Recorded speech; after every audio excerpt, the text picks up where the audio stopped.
Hello everyone and welcome to this episode. In this episode I will be showing you how to generate a degree audit. This is part 1 of 2. Please refer to the next video for how to interpret a degree audit. So first of all, we're going to start out on your CIS student home portal and you're going to click on the tile that says degree audit. It's one of the ones that has a graduation cap on it. It's going to take you to this screen and then you can click on students and it's going to ask you to either put your UID in or it might already recognize that. Since I am staff, we're actually going to be using a current student account to show you how to go through the processes of a degree audit. So I'm just go ahead and going to put the student ID number here and click submit. So what you can see here is you should see your name and UID on the top left hand corner. And then here you can see completed degree audits that I or the student have run. When you're preparing for an advising appointment, this is really important to go through and generate a degree audit beforehand. If you haven't been shown yet how to run a degree audit, that's fine. Please just let your advisor know and they'd be happy to walk you through this process. Good to know, advisors can run degree audits on your behalf just to see where you are in your degree process. So if you see something in here that you don't remember generating, that's okay. It was probably an advisor taking a look. So these are completed audits. What's really good to know is that these audits can change. And what I mean by that is anytime you make any changes to your student account, so when you add a class, drop a class, or when your classes are graded at the end of the semester, these now become inaccurate because they don't automatically update. You have to update and run a new audit yourself. So they do become inaccurate and you just need to remember to refresh and run a new audit if you've had any changes to your student account in the ways that I just mentioned. So in order to run an account, and if you don't have anything in here, that's fine. That just means you haven't run an audit yet. It's as simple as clicking Run Audit. And then if you see something blank, so if you don't see anything here, that means you are not yet declared in a major. If you are declared in a major, you actually have less steps and you just go to Run Declared Programs because it would pull anything that's in your degree program and catalog year. If you're not yet declared, that's completely fine. You can still run a what if audit right here. So in this case, this is going to give me all of the options for programs I can run a degree audit on, and it's going to break it up by college, major, degree, program, and catalog year. So we're going to go over what those mean.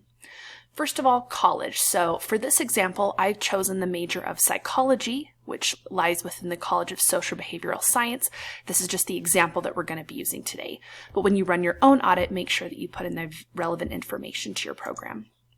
So in this case, I'm going to get a full list of all of the colleges that I can choose from. So I know that psychology lives within social behavioral science, so that's the option I'm going to choose.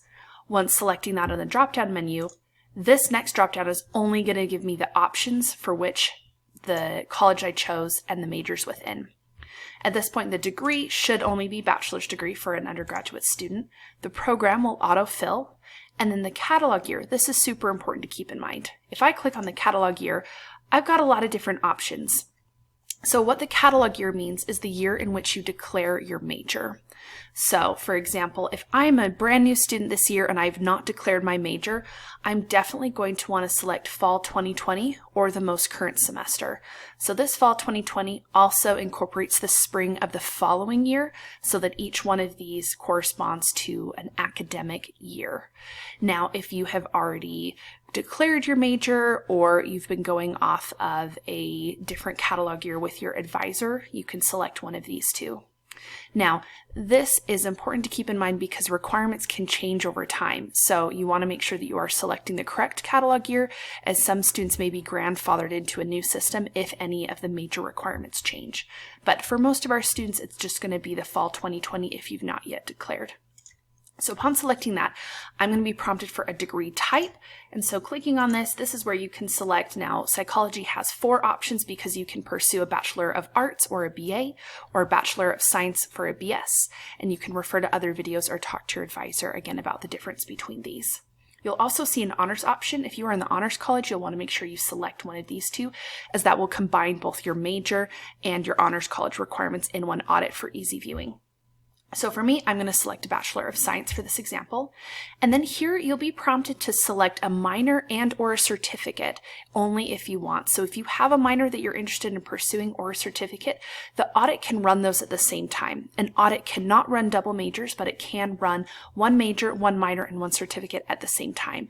If you want to see other options, potentially about a double major, you'll just need to run another audit. So clicking on those will also do the same thing, ask you to select a catalog year, and it'll give you all the minor options. So it's not required to run an audit, so we're just going to save that for another time. At this point, I'm going to hit Run Selected What If Audit, and it's going to think for a couple moments as it pulls up the audit.